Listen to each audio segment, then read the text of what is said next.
Gestão do trabalho envolve as relações do homem com o trabalho, analisando o ambiente, as ferramentas e os processos.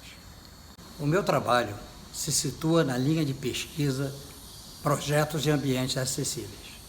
O conforto é uma variável importante nessa linha de pesquisa. O que um professor de matemática e estatística poderia contribuir nesse processo?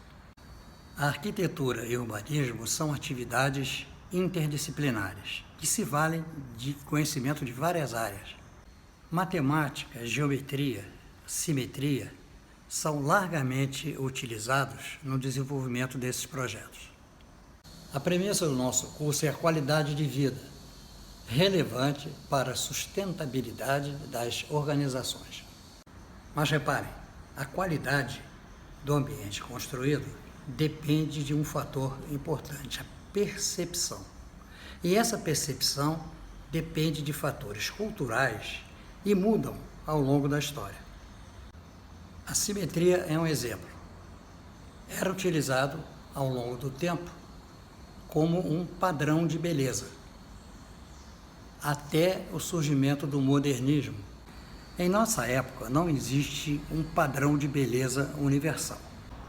Como não existe um padrão de beleza, precisamos pesquisar as preferências do público. Pesquisadores em arquitetura e urbanismo procuram lidar com esse problema construindo matrizes ou tabelas que indicam os métodos qualitativos e quantitativos. É nesse momento que eu encontro, como professor de matemática e estatística, um modo de contribuir para essa discussão. É o que pretendemos mostrar a seguir.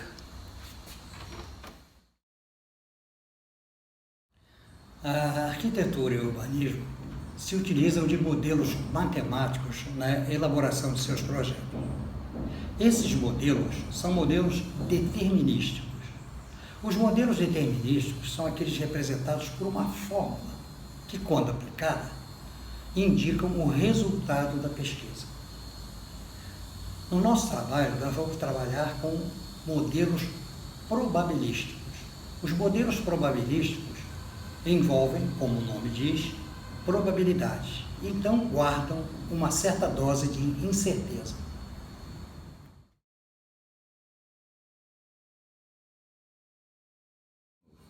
O modelo probabilístico que iremos utilizar é correlação entre variáveis. Mais especificamente, coeficiente de correlação linear. Já que existem outras formas de correlação que não seja linear. Pode ser uma correlação parabólica ou uma correlação exponencial. Quando estudamos a correlação entre duas variáveis, o peso e a altura de recém-nascidos do sexo masculino, por exemplo, denominamos uma das variáveis como x e a outra variável como y. O par xy com o peso e a altura de um recém-nascido corresponde a um ponto num gráfico, que é chamado gráfico de regressão. Quando a pesquisa envolve N recém-nascidos, o gráfico de regressão envolve N pontos. O objetivo do trabalho é procurar estabelecer uma relação entre as duas variáveis, a tal ponto que, se você conhecesse o valor de uma variável, você conseguiria determinar o valor de outra, ou seja, definir uma função entre as variáveis x e a variável y. Na prática, essa relação nem sempre existe, mas pode ser aproximada por uma regressão linear.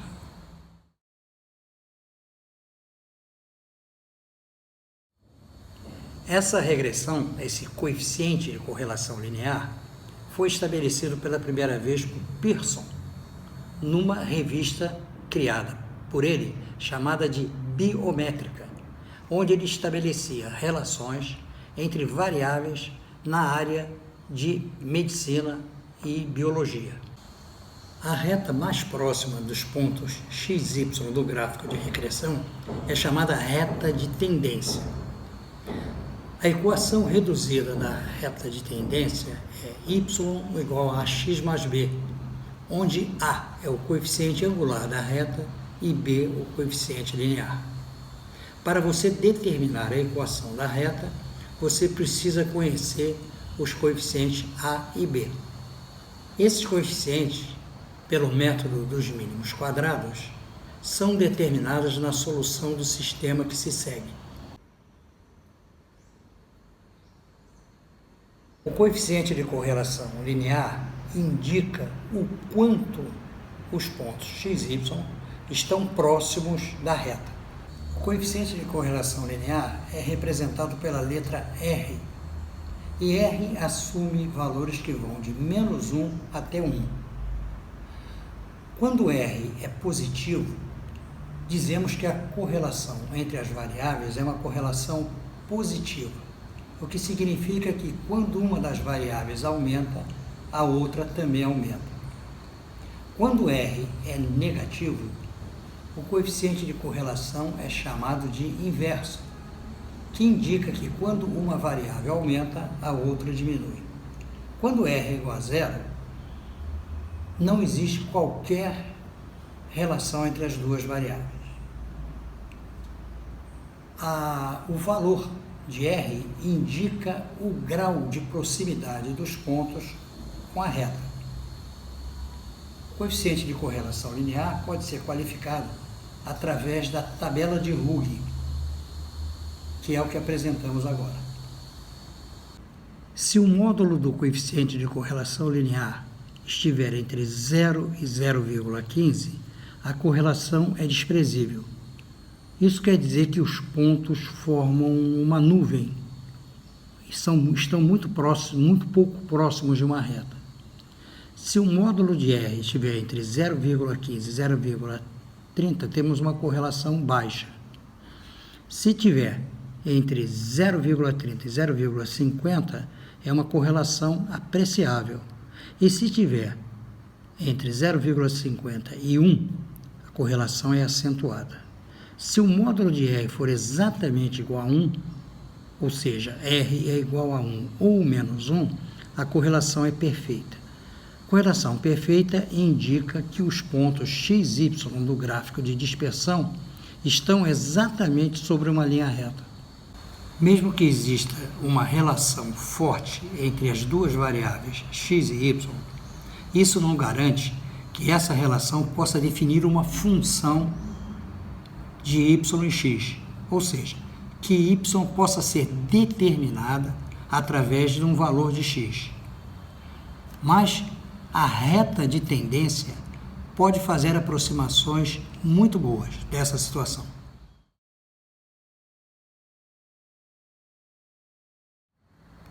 Para exemplificar, vamos supor duas variáveis x e y que apresentem a seguinte distribuição.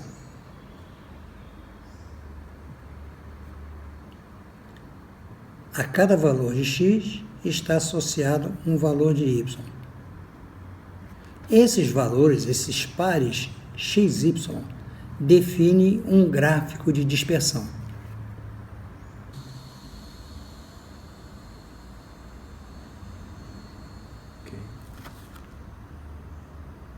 No segundo gráfico, aparece o gráfico de dispersão e a reta de tendência. A reta de tendência, lembrando, é aquela reta que está mais próxima possível dos pontos do gráfico de dispersão.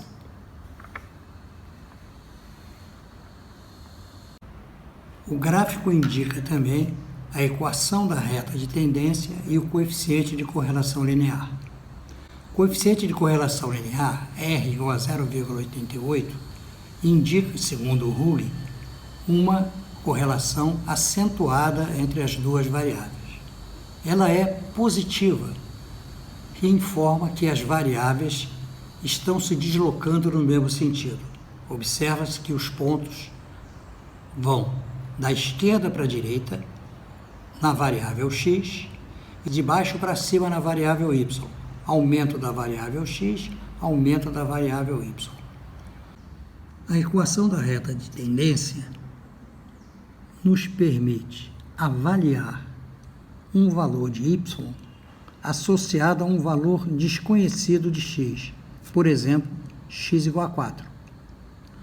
Substituindo x por 4 na equação da reta de tendência, obteríamos o resultado 7,705, ou aproximadamente 8, se considerarmos apenas os valores inteiros para x e y. Observe que x igual a 4 não fazia parte daquela tabela inicial.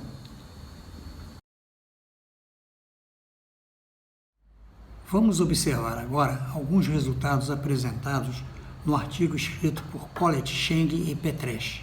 Os autores selecionaram 11 qualidades ou adjetivos, como eles se referiam, associados a 15 fachadas diferentes.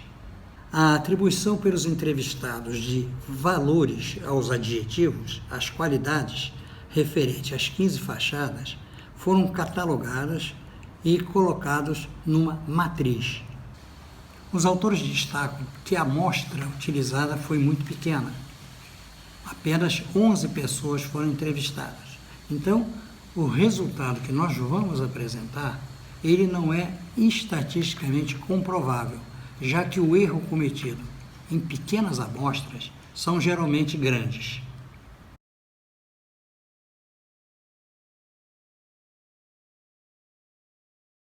O coeficiente de correlação R entre duas variáveis obtido numa amostra precisa ser qualificado.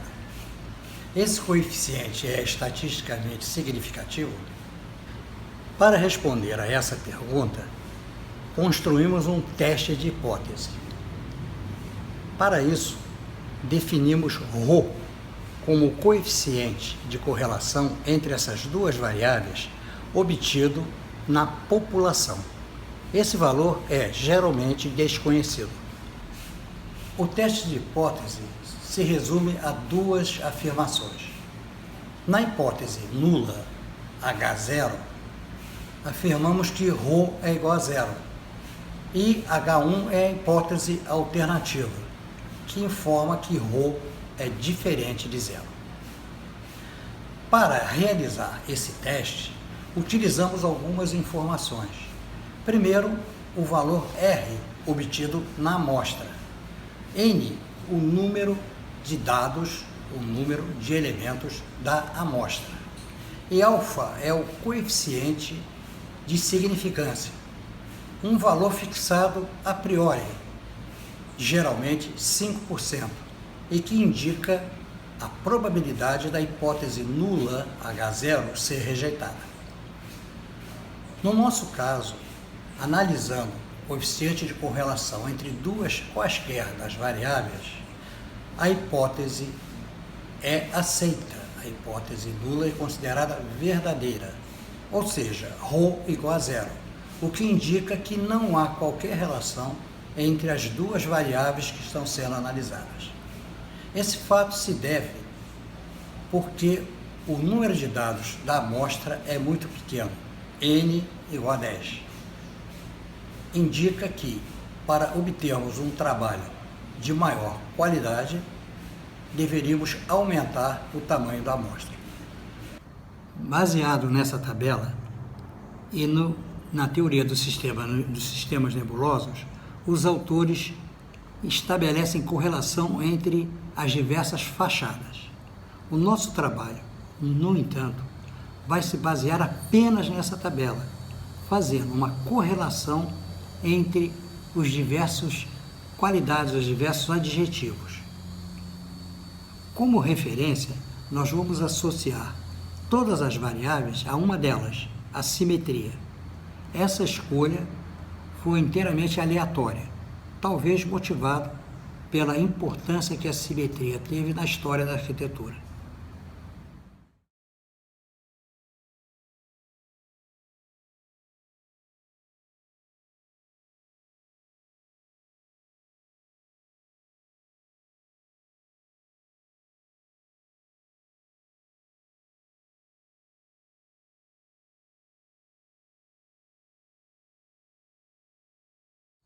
Voltando ao trabalho, nós vamos estabelecer correlação entre a simetria e as demais variáveis, baseadas na tabela apresentada.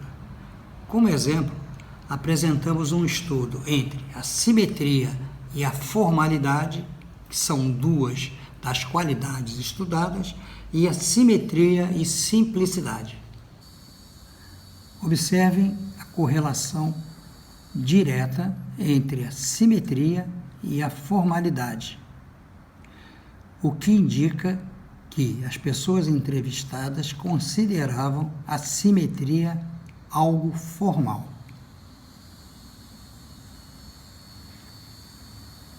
Aqui nós temos uma correlação entre a simetria e a simplicidade. Observe que a correlação é negativa. O gráfico é decrescente, o que indica uma visão de que a simetria não é algo considerado simples.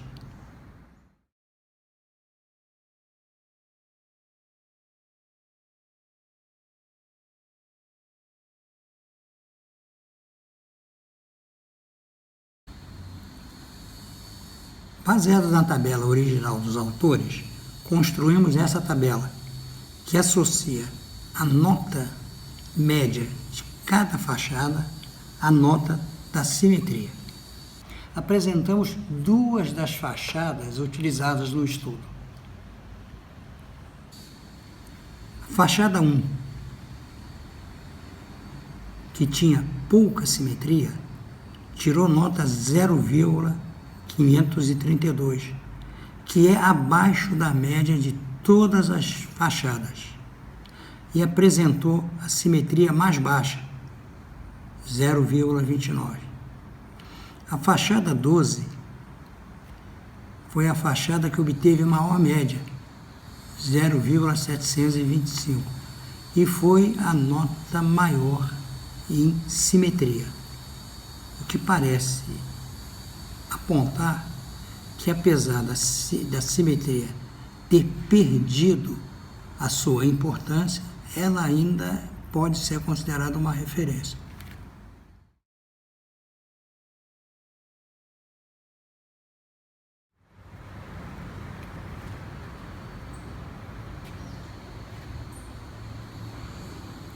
Nessa aula, acreditamos ficar claro que modelos matemáticos e estatísticos podem contribuir no entendimento de pesquisas realizadas na arquitetura e urbanismo.